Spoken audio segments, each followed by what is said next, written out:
Hello, beautiful people. Welcome to another exciting episode of the First Things First podcast. As always, we're so excited that you guys have decided to join us for yet another exciting episode. This is still Bonnie. And this is still Amanda. We're still your hosts. So, as I mentioned, it's going to be another very interesting episode. We have a very special guest with us today, Dr. Daniela, who has been specialized for more than 20 years. She works as a vet in a normal practice, but she also does amazing work with an organization called Funda Nenja, which we'll be chatting about today. Dr. Daniela, welcome. Thank you. Thanks for having me. Thank you for being here. How are you today? Fine. Cold. True. It's very cold. It is. So please tell us more about who is Dr. Daniela. So I am a German that moved to South Africa after I qualified in Germany. And I went to honor support, the veterinary faculty in South Africa. And I did some further studies. I specialized in animal reproduction and I met my husband. That's a love story. Right? And then, we worked at honor support for 7 years and we moved back to Howick, where he's from, in 2011. Okay. So we've been here since 2011. And do you have pets of your own? Yes, we've got at the moment 5 animals, 3 dogs and 2 cats. That is a full house. That is a full house. And have you grown up with pets? Yes. Yeah. Okay. Yeah. For like the majority of your life or just a period of your life? Yeah. Since you were a baby? Yeah. Okay. Dogs and cats, yeah. Is that how you fell in love with? Yes, I animals? think so, yeah. Yeah. And I'm more a dog person. Oh, Okay, I was about to ask, which side do you lean towards Yeah, more? no dogs. So it's interesting with vets because obviously it's their job to care for all. So Yeah, to find out if right? they're a dog or cat person. Yeah. Why vet med, doc? Because I'm naturally a bit of an introvert as well and don't like too much chatting to people, which doesn't really make We're sense. sorry. You have to be here. No. But I mean, animals, they're just there with you. You don't have to, justify what you do. They'll all love you all the time. They're so happy to see you every day. Yeah, hey? Yeah. And when or how did you get involved with Funda Nenja? So when we first moved down to Howick in 2011, I didn't really work much, or just part-time. I still only work part-time. And then I found out about it after I had my second son, and they had actually a German nurse getting involved with them. And then she asked if I didn't want to help. And then, I started just helping out a little bit. At that stage, we only did like rabies vaccinations pretty much. And then it got busier and busier, and then she had to go back to Germany. And I took sort of that side, the clinical side, over from her. And we got busier and busier and just trying to add a few more things that we can do for the dogs coming to the school and for the community. What does Funda Nenja do? So the initial sort of purpose of it, or aim, was to get the kids together that live in a township and get them closer to dogs or animals in general. So Adrienne Olivier, she started the whole Funda Nenja, and she's a dog trainer. She now moved to Australia, unfortunately. But she just started initially getting some kids together, bring their dogs and train them. And in that way build up a connection with them. And it just grew bigger and bigger from there. So it was initially just a dog school. And then I think at that stage I wasn't involved yet. They just realized they need to do a bit more like health-wise, primary care for those animals. So just ticks and fleas and deworming, and then babies, because KZN, I think, as you know, has a lot of rabies, unfortunately. Yeah. So that's how it started. And then actually, when I joined, we were at that stage, and then they. Having more and more funding, they could employ a few people. So Normondi, she's like a welfare officer. So she's in charge of the kids that come to the school and their animals. So she goes visit their houses and checks that they have shelter, they've got access to water, the properties are fenced in. And she also helps me with organizing outreach rabies clinics and things like that. Okay, so there's none of the dogs that stay with you guys? No. No, so No. it's more of an outreach. Yes, yeah. Oh, Yeah. okay. Yeah, so the kids, it's mainly kids. A few adults come and bring their dogs every Friday, and they, if they join the program, they learn. And then the community who's not involved in the program directly can also come, and they can get the deworming, the tick and flea, and the rabies vaccine. The rabies is for free.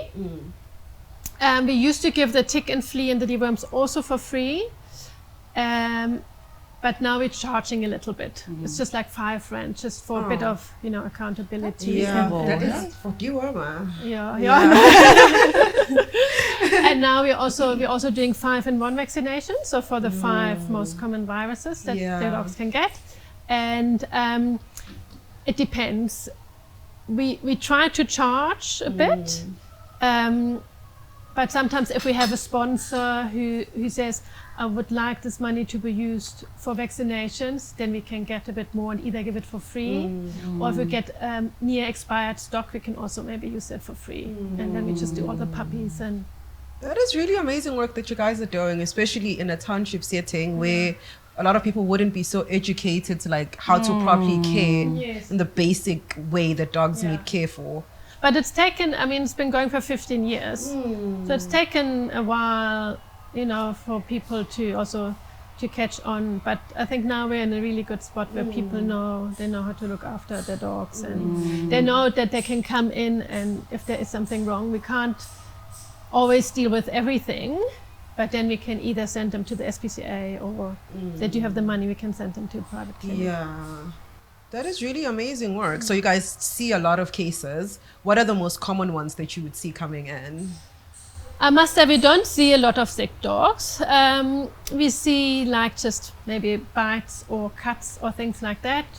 Sometimes maybe like a motor vehicle accident, but then usually we have to send it either to the SPCA or another vet. We do see often dogs that don't eat. The owner says that they don't eat. And then 50%, if you offer them some pellets, they will eat the pellet. Because a lot of their diet is starch-based. So they do get a lot of scraps, often putu, and so they'll stop eating. Or then the ones that are sick and won't eat, they usually have also vomiting and diarrhea. A lot of times it's just worms. And then sometimes we do see, unfortunately, some parvo going around as well. And do you guys have like classes to educate them, or is it like? Yeah, so all the kids that join, they get like some lessons on how to look after the animals and get educated about rabies and parvo. And we try to always tell the owners that bring in sick dogs what it could be, and what they should do and how they could possibly prevent it. So education plays a big role. Yeah, that's very nice. I feel like it's something that every township needs, hey? Yes, yeah. Especially because kids get involved in things that they're not even supposed to be involved in. Yes, yeah. So now if they're caring for another life, that's something gives them very responsibility. Nice. Yeah. And have you seen an increase for love for pets ever since you joined, or? Definitely, yeah. So and also just the way the animals look when they come to us, like their body condition, and you can see if a dog is not looked after, but most of them are quite well looked after now. We also sell dog food, so we get donations, but I think Lisa will be able to tell you more, and they be able to buy that for a lot cheaper than they would buy it in the shop, and it's still a fairly good sort of diet that they get. And obviously you guys want to do more. What would you say is the main restriction that you get in terms of like limits in financial resources and physical resources? I think there is probably a need for an actual clinic, a physical clinic there, like an everyday clinic. Once a week is good, but like I can't admit an animal if it needs more help, if it needs a drip and fluids or anything like that. I have to either just give them a little bit while we're there in the afternoon, or I need to send them somewhere else. I think that is the aim for the future, to maybe have a clinic somewhere. So that's one thing. Maybe like something also like a mobile clinic that you can, because Pomeranian is quite big. a lot of the kids walk to the dog school.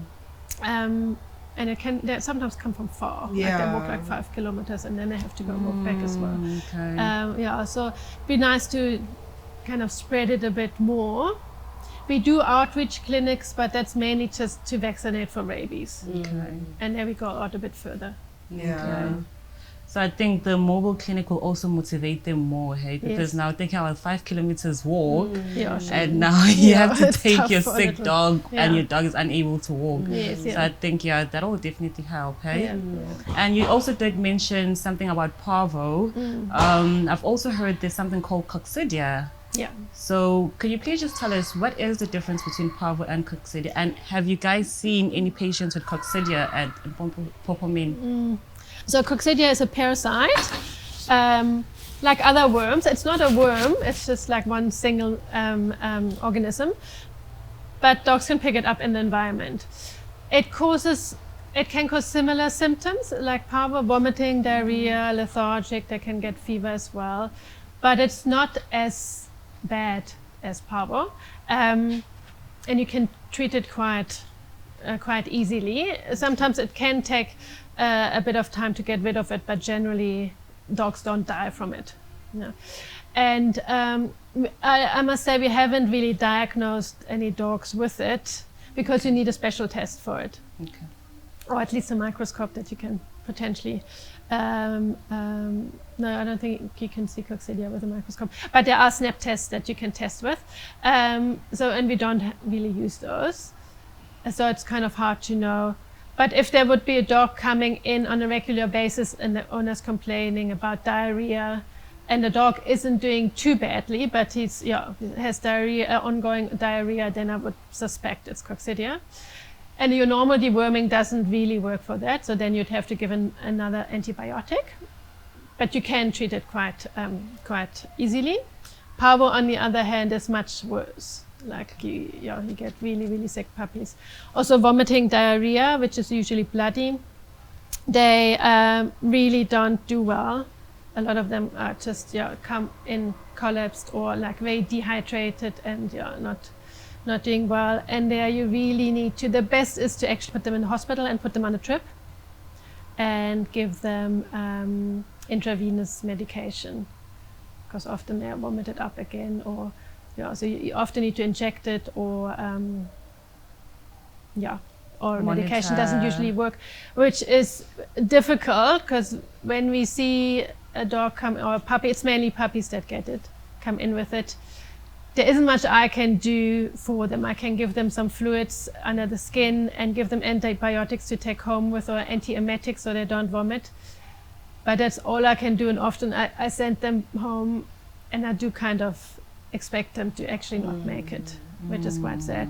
And we can't send every dog to the SPCA. It's very costly, or to the private vet. It's very costly, and at that stage they're also quite far gone already. It would take a lot, to save them if you can. I think if it's like if you bring them in early and you hospital I can't say that word. They do have probably an 80% chance to survive, but otherwise, it's. Do you see a lot of parvo cases in the township? Not too many, especially since we started vaccinating for it. But it does seem to come in waves. Like you see a few like the 1 week where you think, oh, and then there's nothing for a month or two, and then you might see a few again. So it really does come and go. And I'm sometimes quite worried that, especially if there's a few in one day, that we potentially may be spreading it as well. Although I do try to disinfect myself after each puppy and try to keep them separate, but that is a danger. Because the virus can live for quite a long time in the environment. It's quite hard to get rid of it. So people, after they've had a parvo positive case, maybe that baby doesn't make it, how can they then protect the other babies to come? It's difficult. If the house or the garden has been contaminated quite a bit, I would actually advise them to not have a puppy for maybe 6 months. Just to make sure, or let it be with someone else that you know they haven't had a sick puppy for a while or something, and then vaccinate while they're in the other household, and then maybe come back later. But we had a little girl who had a few puppies that kept dying, and we think it was parvo, and then we actually asked her for someone else to keep the puppy, and we vaccinated the puppy, and then eventually it could go to the girl. Yeah, it was quite sad. And I'm sure you guys did educate her about preventing in future. Yeah. I mean, vaccination is the best way to prevent them getting it. But if you had a dog that has had it, then you must just be careful how soon you get a new dog or a new puppy. Usually adults are probably immune to it because they've been exposed to some extent to it and build up an immunity. So we don't worry about adult dogs too much, but the puppies are. And do you guys also do neuters and spays? We do. So when the children that want to join the program, but also now the community, their dogs need to be neutered within 6 months. And we do it for free. I'm not the one who does it. We have another vet. She has a mobile clinic, so she comes out, and once a month she does spays and neuters. And she does quite a few. She's probably between 15 and 20 every month that she does. Yeah, so it's quite good. So I'm not sure if you know, how has the healing process of the pets been, considering it's in a township? So most of the pets are normally outside. Does that affect them? I don't think so. No. Okay. I don't see a lot of them like coming back to me with complaints. The only thing is maybe sometimes the stitches are being left in for too long, but I mean that's not really a problem. Yeah, so I think it's fine. They don't become infected or hardly. Some might chew out a stitch or two. But very common. But otherwise they're fine. Yeah. They're tough. And what are the main risks of not having your baby neutered or spayed, besides obviously them falling pregnant? So the males will wander a lot. And I guess that's also a problem in a township. Not a lot of the houses or properties are fenced in, so the dogs can just wander if it's a male or a female. But I think the males, if they're not castrated, they like to wander a lot and find the bitches on heat. And in that way, they can get not just impregnate another bitch, but they can also get infected with like venereal diseases and then spread them quite easily, like the TVT. I don't know if you know TVT. That's a tumor that gets transmitted via mating, and the animal might not like die from it, but it develops like lesions on the vulva or on the penis. So and that spreads very easily. So it's not a good thing like to have. Gonorrhea for pets. Kind of, yeah. That must be painful. Yeah, I don't think it's comfortable. Yeah. And for females? Besides falling pregnant, also just I think catching some other diseases, or also like being hit by a car, or being, if they scavenge and people don't like that, they could hurt them as well. So roaming around isn't a good idea. Generally we say if a bitch isn't pregnant, obviously it's best to spay her. If she falls pregnant quite regularly, that keeps the uterus healthy, but if she's not pregnant, then she's prone to developing like an infection of the uterus. It's not a virus, it's a bacteria, and it's just like it's quite age related, although young ones can also get it, but it's just an ascendant infection into the uterus, and they can die from that. Sometimes you don't see the discharge if the opening into the uterus is closed. The discharge won't pass and you don't actually see it, and then they just get sick, and by the time sometimes you take them to the vet, it might be too late and the uterus ruptures and things like that. But that's obviously also, I think that's maybe not so much a problem in the townships, because I think if the intact bitches go out, they will be pregnant very quickly. True. And we say a pregnant uterus is a healthy uterus. So you do recommend sterilization? Yes. Yeah. Very much. We do recommend it to everyone, even if they don't. There are people who really don't want to do it. And I think the main reason is because they want the puppies and they want to sell the puppies. So that it is a little bit of an income for them. We do have some breeders, pit bull breeders that come in, which we don't really advocate, and we also kind of give them an ultimatum, like you have to spay your bitch or castrate your male dog within 6 months, otherwise we can't see you anymore.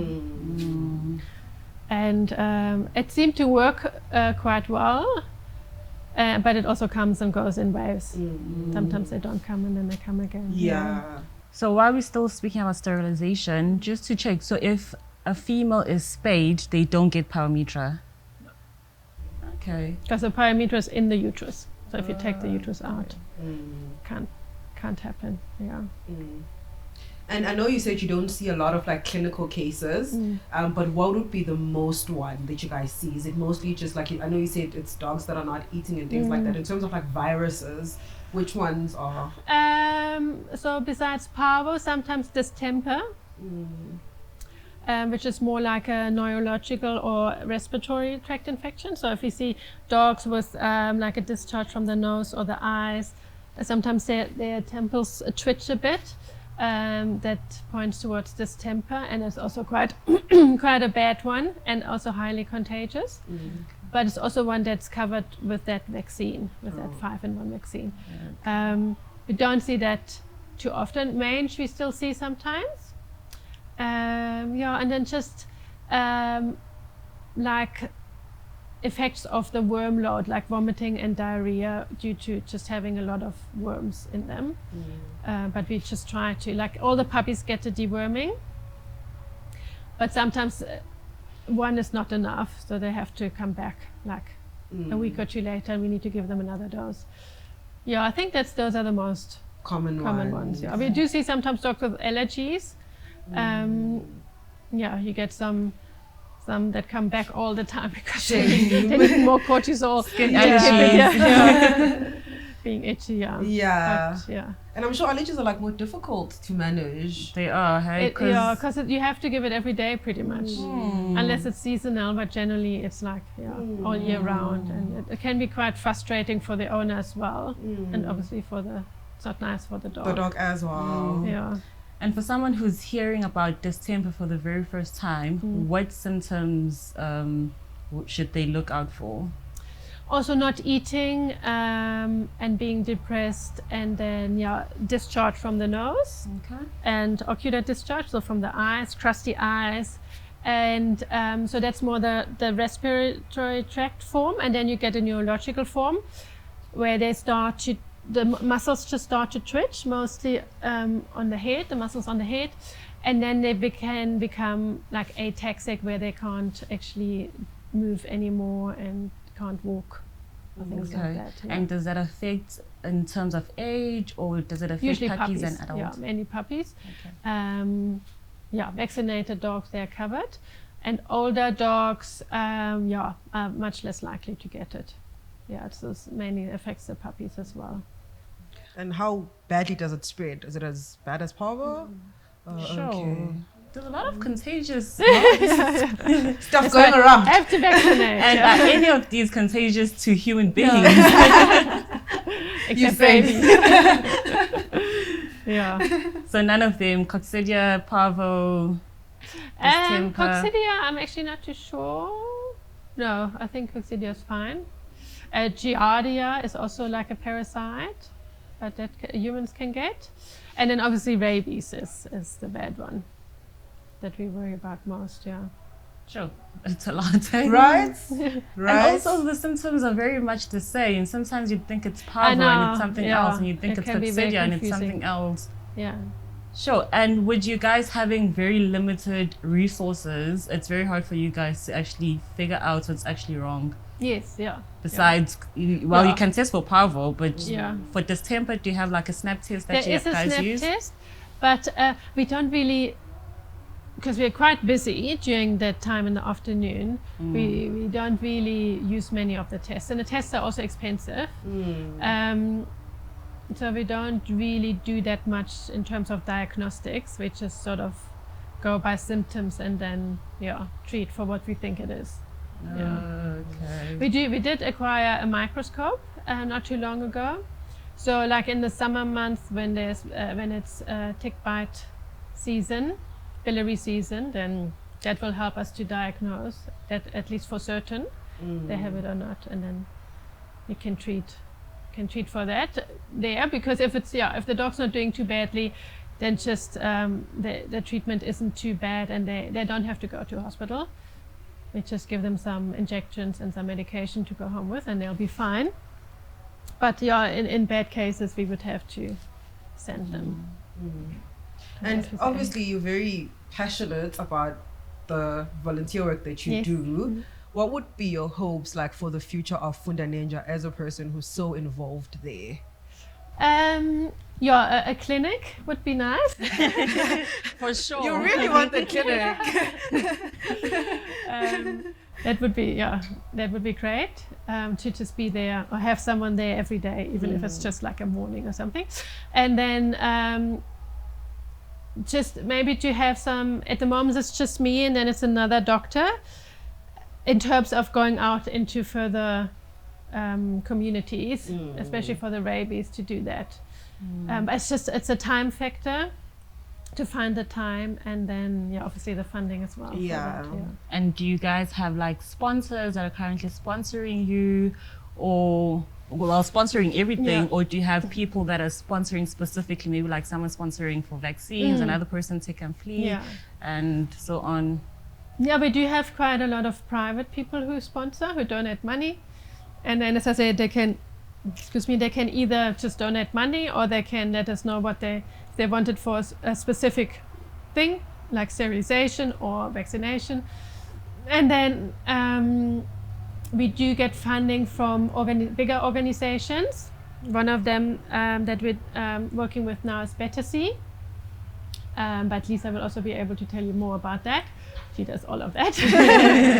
And so they fund us like larger sums of money that we can attribute to either the clinic or the school or outreach and things like that, or maybe buy a bit more equipment and things like that.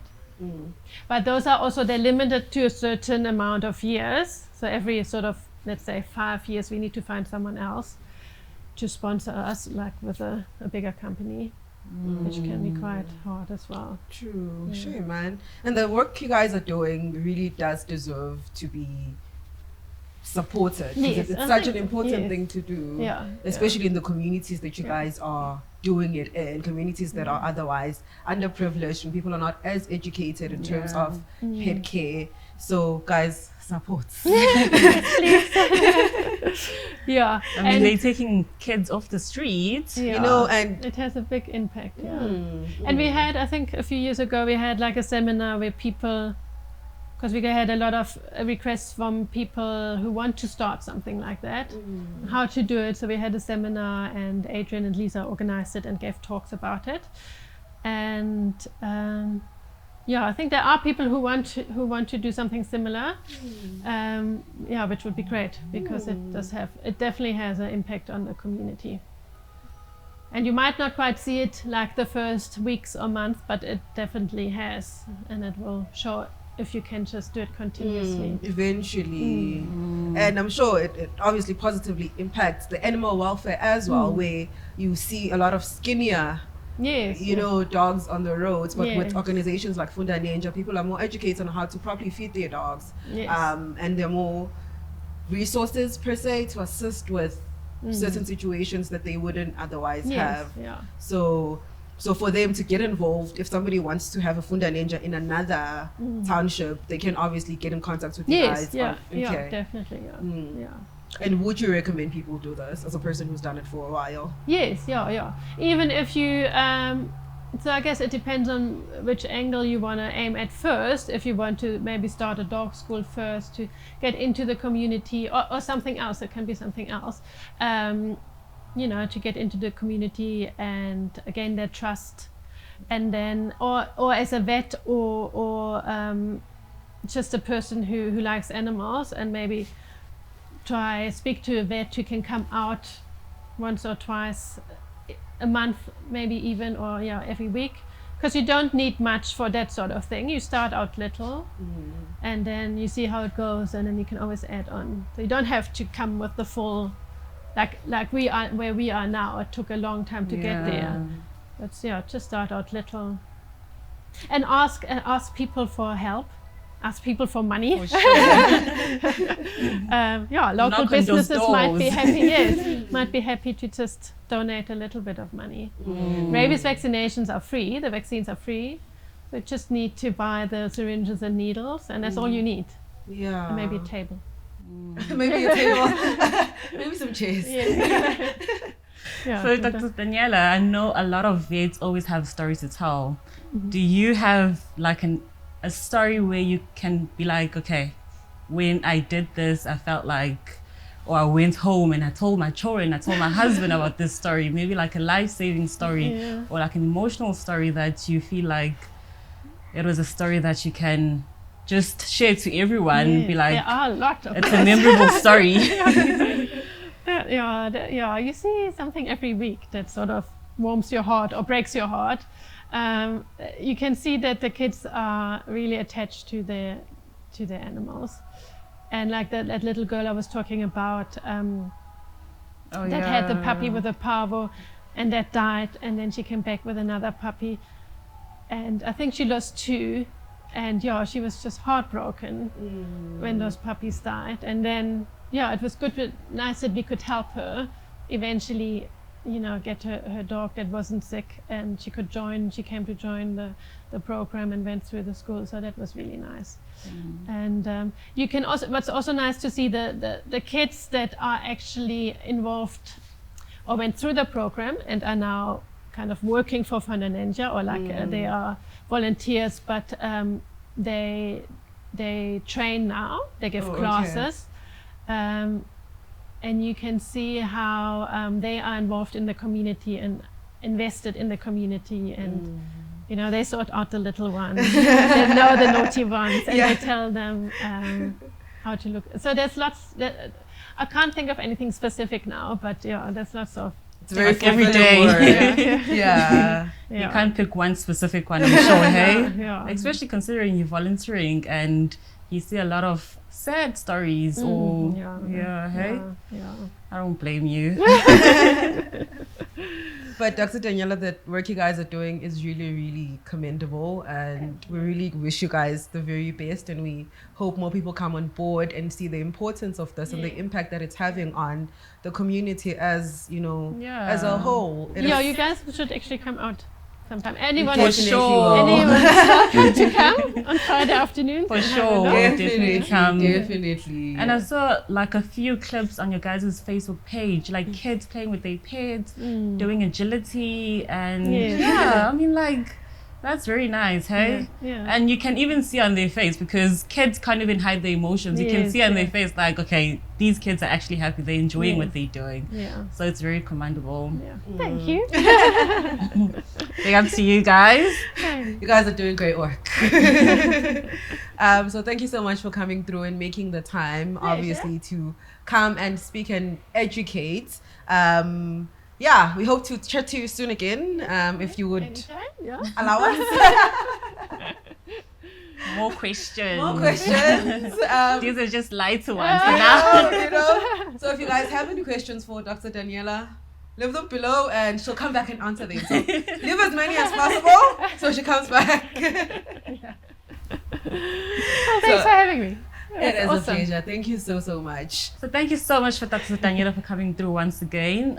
So guys, as Amanda did say, put as much questions you have so that she'll come back and answer those questions. These are just lighter questions, considering parvo is highly contagious and a lot of communities are experiencing parvo, and a lot of them are not as educated as the community in Impopo Main. So please put your questions. She'll come back and answer those questions.